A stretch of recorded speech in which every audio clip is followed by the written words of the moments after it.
ఏమండి మీ పేరు? సాయి అండి నా పేరు. ఏమండి మీరు అసెంబ్లీ చూస్తూ ఉన్నారండి? చూస్తూనే ఉన్నాను. మరి ఏంటండి ఈ గందరగోళం ఏంది? ఎమ్మెల్సీల దగ్గర వాళ్ళ ఎమ్మెల్సీలు ఏమన్నా తిరుపతి లడ్డు వ్యవహారం మీద చర్చ జరగాలని కోరుతా ఉన్నారు. మరి దాని మీద ఏమన్నా చర్చ జరుపుతాం, గవర్నమెంట్ ఎవిడెన్స్ తీసుకురామంటే తీసుకురాలేని పరిస్థితి. అదేమంటే గవర్నమెంట్ పారిపోతుందని చెప్పి అంటా ఉన్నారు.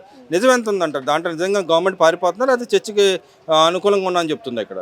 లేదు కదండి. ఇప్పుడు ఆయన లడ్డులో కల్తీ జరిగిందని ప్రజలందరికీ తెలుసు, గవర్నమెంట్కి తెలుసు, అందరికీ తెలుసు. ఆయన సాక్ష్యంతో తీసుకొని రండి అంటే ఆయన పారిపోతున్నారు, కానీ గవర్నమెంట్ ఎందుకు పారిపోతుందండి? ఇప్పుడు లడ్డులో కల్తీ ఆయన ఆయన పరిపాలనలో జరిగింది, అది నిజం, అది అబద్ధం కాదు. మరి ఆయన అది అబద్ధమని నిరూపించుకోవడానికి రావాలి, అది అబద్ధమని నిరూపించుకోవాలి.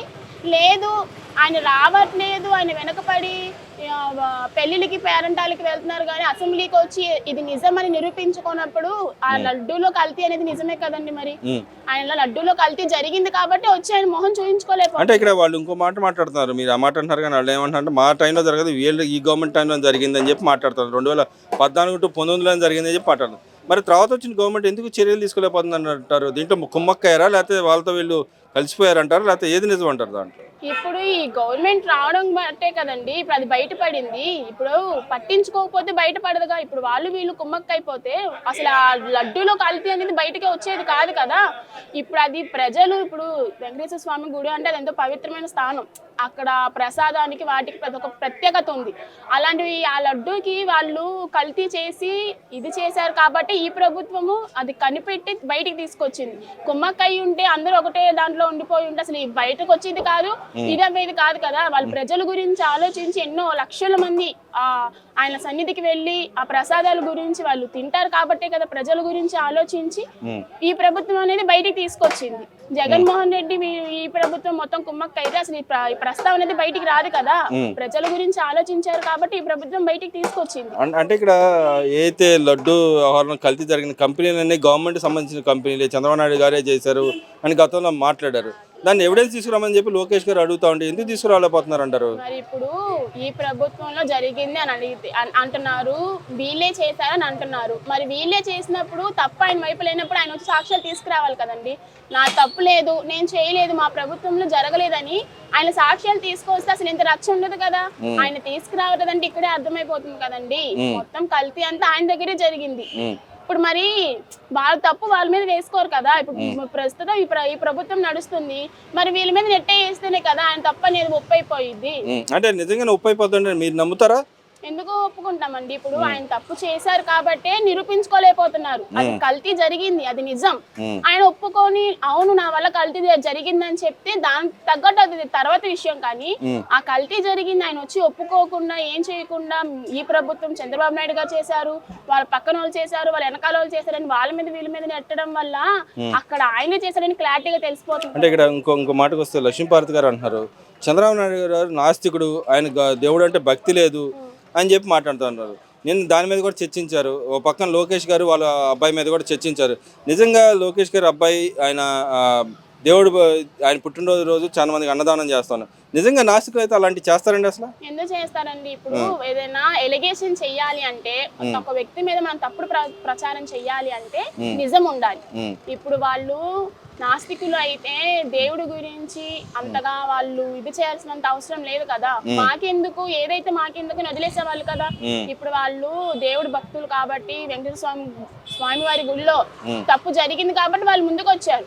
ఇప్పుడు లోకేష్ గారు వాళ్ళని ఎవరైనా సరే మనం చూస్తూనే ఉన్నాం, వాళ్ళ సన్నిధులు గుళ్ళకు వెళ్తా ఉంటారు, ప్రతి పూజకి అదేవుతారు, హోమంలో కూర్చుంటారు. నాస్తికులు అయితే ఎన్ని చేయరు కదండి. భక్తి అనేది నటించలేరు కదా. ఏదైనా భక్తి అనేది మనస్ఫూర్తిగా వచ్చేది, బయటికి నటించేది కాదు కదా. మరి ఇక్కడ చూసుకుంటే ఇంకో మాట, అయితే ఎమ్మెల్సీ మండలిలో మాట్లాడుతూ ఉన్నారు. ఒక పక్క కుల ప్రస్తావన తీసుకొచ్చాడు అచ్చెన్నాయుడు గారు. ఆయన కులం గురించి ఎలా మాట్లాడుతూ మీరు మాట్లాడటానికి వీల్లేదు, క్షమాపణ చెప్పాలి, క్షమాపణతో పాటు రాజీనామా చేయాలని అడుగుతాను. ఆయన జగన్మోహన్ రెడ్డి గారు కులం ఏదని గతంలో ఆయన చెప్పిన మీద ఆయన చెప్పాడు, ఆయనే స్వయంగా చెప్పాడు, నేను క్రిస్టియానిటీ మతాన్ని ఆచరిస్తాను, నా మతం ఇదని ఆయన చెప్పిన పరిస్థితి. అయినా కూడా ఎందుకని వీళ్ళు దాని గురించి మాట్లాడకుండా ఇక్కడ అచ్చెన్నాయుడు గారు మాట్లాడారు, మోషేజ్ రాజు గారు మరి మాట్లాడారు, క్షమాపణ చెప్పాలి, రాజీనామా చేయాలని అడుగుతున్నారు అంటారు ఇక్కడ. ఇప్పుడు వాళ్ళకి ఏంటండి పాలన అంతా బాగానే వెళ్తుంది, ప్రజల్లో కూడా మంచి పేరు వస్తుంది ఈ ప్రభుత్వానికి. వాళ్ళు అది తీసుకోలేరు. ఎందుకంటే ఇప్పుడు కులం మతం అనుకుంటే ఏదో ఒక చుచ్చు పెడితేనే కదా ప్రజల్లో ఒక బ్యాడ్ అనేది ఈ ప్రభుత్వం మీద వచ్చి ఈ ప్రభుత్వాన్ని ఇది చేస్తారని కదా వాళ్ళ ఆలోచన. కులాలు మతాల గురించి ఇవన్నీ ఎత్తుకొని వస్తే సరే, అచ్చెన్నాయుడు గారు తప్పే మాట్లాడారు, ఆయన క్షమాపణ కూడా చెప్పారు. ఇంకా దాని గురించి ఈయనకన్నా కులం పిచ్చోళ్ళు, ఈయనకన్నా మతం పిచ్చోళ్ళు ఎవరున్నారండి? గతంలో చూసుకుంటే కులాల గురించి మతాల గురించి ఎన్ని గొడవలు జరిగాయి కూడా. ఇప్పుడు అలాంటివి ఏం లేవే. కావాలని ఇప్పుడు మనుషులకి చిచ్చు పెట్టి ప్రభుత్వం మీద తప్పుడు ఉద్దేశం తీసుకురావడానికి ఆ జగన్మోహన్ రెడ్డి గారు చేసిన ప్రయత్నం. మరి ఇక్కడ హీరో సుమన్ గారు ఒక వ్యాఖ్య చేశారు ఇవాళ. ఎవరైతే తిరుపతి వ్యవహారంలో కల్తీ చేశారో ఏ గుడికి వాళ్ళని రానివ్వకూడదని చెప్పి మాట్లాడుతున్నారు. నిజంగానే అలా చేయాలంటారా? నిజమే కదండి. ఇప్పుడు స్వామివారి సన్నిధనే కాదు, ఇప్పుడు ఈ స్వామివారి సన్నిధిలోనే వాళ్ళు లడ్డు మీద ఇంత ఇది చేస్తే రేపు ఇంకో గుళ్ళో అయినా సరే ఇంకో చాట అయినా చేయాలని ఏంటి గ్యారంటీ? ఎక్కడైనా తప్పుడు ఆలోచన ఉన్న వాళ్ళు ఎక్కడైనా తప్పే చేస్తారు. ప్రజల్ని మోసం చేసే జనాలు ఉన్న వాళ్ళ నాయకులు ఎప్పుడు ప్రజల్ని మోసం చేస్తూనే ఉంటారు. నిజంగా ఆయనకి అసెంబ్లీకి రావడానికి ఆయనకు అర్హత లేదు, ఏ దేవుడి సన్నిధిలో అడుగు పెట్టడానికి ఆయనకు అర్హతే లేదు. అంటే అలాంటి నాయకులు అసలు రానివ్వకూడదు అంటారా? రానివ్వకూడదు. ఎందుకు అలాంటప్పుడు ఎందుకండి? దేవుడికి మనం మనస్ఫూర్తిగా దేవుడి మీద భక్తి ఉంటే మనం వెళ్ళాలి. మన మనసులో కుళ్ళు కుచితం పెట్టుకొని దేవుడి దగ్గరికి వెళ్ళి అక్కడ కూడా మనం తప్పుడు పనులు చేసేటప్పుడు అసలు అలాంటప్పుడు గుళ్ళో అడిగే పెట్టనివ్వకూడదు అలాంటి వాళ్ళు. మరి అదేవిధంగా జగన్మోహన్ రెడ్డి గారికి పెళ్లిళ్ళకి ఇడికి తిరగటానికి టైము అసెంబ్లీకి ఎందుకు రాలేదంటారు? అసెంబ్లీకి వస్తే ఆయన కడిగేస్తారు కదండి. ఇప్పుడు ఆయన అసెంబ్లీకి వచ్చారనుకోండి, ఆయన్ని మిగతా వాళ్ళు చంద్రబాబు నాయుడు గారే గాని అచ్చెన్నాయుడు గారు ఇంకెవరైనా సరే ఆయన అడిగే ప్రశ్నలకి ఆయన దగ్గర సమాధానం లేదు. సమాధానం లేనప్పుడు అసెంబ్లీకి వచ్చి ఆయన మాత్రం ఏం చేస్తాడండి? వేడికి సమాధానాలు చెప్తాడు. లేవు కాబట్టి పెళ్లిళ్ళకి పేరంటాలకి తిరుగుకుంటూ అక్కడ కాలక్షేపం చేసుకొస్తాడు. అంటే గతంలో కూడా ఆయన మాట్లాడాడు, ఇలా పెళ్లిళ్ళకి కానీ దేనికని మ్యాచ్లకు కానీ వెళ్తే ప్రజాధనం వృధా ఖర్చు చేస్తున్నారు, హెలికాప్టర్లో తిరుగుతూ ఉన్నారు, ప్రజల సొమ్ము ఖర్చు పెడుతున్నారు లోకేష్ గారిని చంద్రబాబు నాయుడు గారిని ఇలా తిట్టాడు.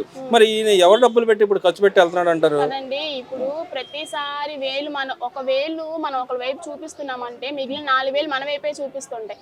ఆయన సొంతంగా తీసుకొచ్చి రూపాయి దేనికి ఖర్చు పెట్టారని దేనికి చేశారు? ఇప్పుడు ఆయన ఒక హుందా, ఆయనకు హెలికాప్టర్, వాళ్ళ ఫ్యామిలీకి హెలికాప్టర్, ఏంటి అమెరికాలు యుఎస్ఏ తిరగడానికి ఎవరు సొమ్ము తీసుకొని ఆయన ఇది చేస్తున్నారు?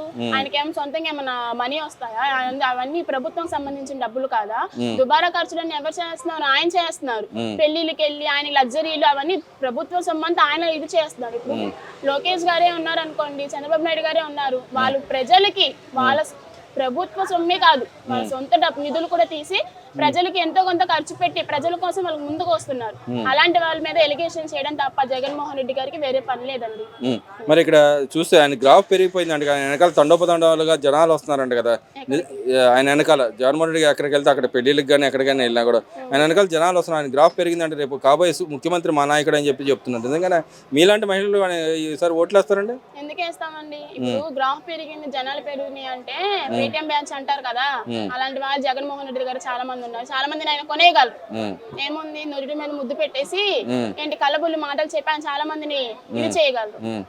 ఈసారి కూడా ఖచ్చితంగా మా మహిళలందరం కలిసి కూటమి ప్రభుత్వానికే ఓటేస్తామని చంద్రబాబు నాయుడు గారినే గెలిపించుకుంటాం. అంటే మీరు ఆ మాట అంటారు కానీ ఆయన అంటూ ఉన్నాడు మహిళలు మోసం చేయట్లేదు, చంద్రబాబు సిద్ధాస్తుడు మోసం చేస్తాను ఉంటాడు, ఏ పథకాలు ఇవ్వట్లేదు మహిళలకు అని చెప్పి మాట్లాడుతున్నాడు కదా. రమ్మనన్న ఆయన ఒకసారి ప్రజల్లోకి వచ్చి ఏ పథకం ఇవ్వలేదు, ఇస్తారు. ఇప్పుడు ఆయన ఉన్నప్పుడు కూడా పెన్షన్ ఒకేసారి పెంచుతానన్నారు.